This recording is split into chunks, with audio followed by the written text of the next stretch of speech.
মাঝ আকাশে চলন্ত অবস্থায় হুট করে ফেটে যায় বাংলাদেশি বিমানের কাঁচ। হতবিহ্বল হয়ে যান পাইলটরা। কি করতে হবে তাৎক্ষণিকভাবে সেটি তারা বুঝে উঠতে পারছিলেন না। এরই মাঝে ঘটে যায় শ্বাসরুদ্ধকর এক ঘটনা। বিমান বাংলাদেশ এয়ারলাইন্সের বোয়িং 787 থেকে 9 ড্রিম লাইনার উড়োজাহাজ অচিন পাখি এমনই এক বিপদের মুখে পড়ে, যেটি নির্মাতা প্রতিষ্ঠান মার্কিন কোম্পানি বোয়িং কারিগরি ত্রুটির এই অভিযোগটি আমলে নেওয়ার তাগিদ দিয়েছেন বিশেষজ্ঞরা। এই সংক্রান্ত আন্তর্জাতিক সংস্থাগুলো বিষয়টি খতিয়ে দেখবে বলে জানিয়েছেন। তার আগে পর্যন্ত বাংলাদেশ বিমানের কিছুই করার নেই।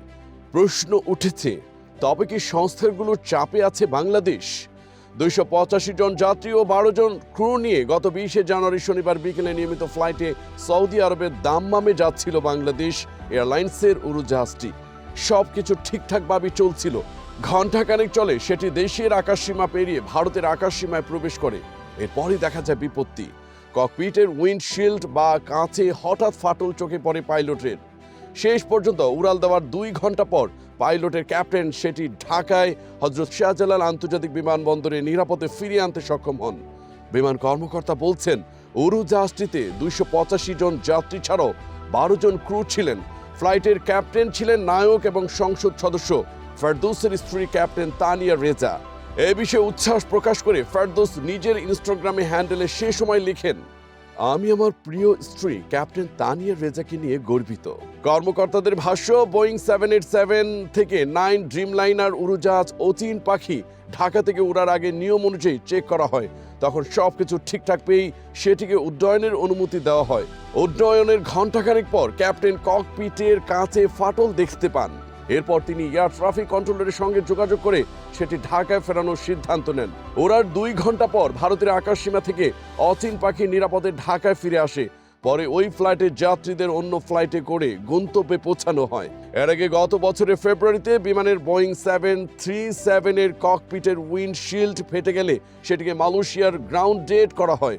ওই বছরের আগস্টে কাতারের উদ্দেশ্যে ছেড়ে যাওয়া আরেকটি বোয়িং ড্রিমলাইনার মাঝ আকাশে একই সমস্যার মুখোমুখি হয়। পরে নিরাপদে সেটিকে ভারতের আকাশসীমা থেকে ঢাকায় ফিরিয়ে আনা হয়েছিল। বারবার বিপত্তির মাঝে নতুন গুঞ্জন, এই সিরিজের উড়োজাহাজগুলো মুখ থুবড়ে পড়তে পারে। বিষয়টি জানিয়েছেন বোয়িং এর এক সাবেক প্রকৌশলী।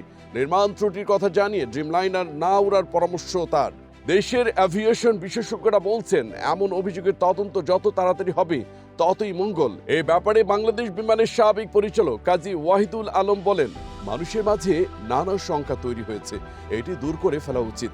কারণ আমাদের দেশের সবচেয়ে বেশি সংখ্যক বিমানই হলো 787 ড্রিমলাইনার। তাদের বিপক্ষে যে অভিযোগগুলো এসেছে সেটি যে সঠিক নয়, এটি এখন ড্রিমলাইনারকে প্রমাণ করতে হবে। তবে এই মুহূর্তে আন্তর্জাতিক সংস্থাগুলোর দিকে তাকিয়ে থাকা ছাড়া বাংলাদেশের বিমানে তেমন কিছু করার নেই বলছেন বিশেষজ্ঞরা। তারা মনে করেন, বিপদের ঝুঁকি কম থাকলে বিষয়টি এড়িয়ে যাওয়া যাবে না। তাই এবারের তদন্ত ঠিক কোথায় গিয়ে শেষ হয় সেদিকে তাকিয়ে এখন গোটা বিশ্ববাসী। বর্তমানে 1000-এরও বেশি ড্রিমলাইনার বিশ্বের আকাশে উড়ে বেড়াচ্ছে। এর মাঝে বাংলাদেশ বিমানের হাতে এ ধরনের উড়োজাহাজ আছে 6টি।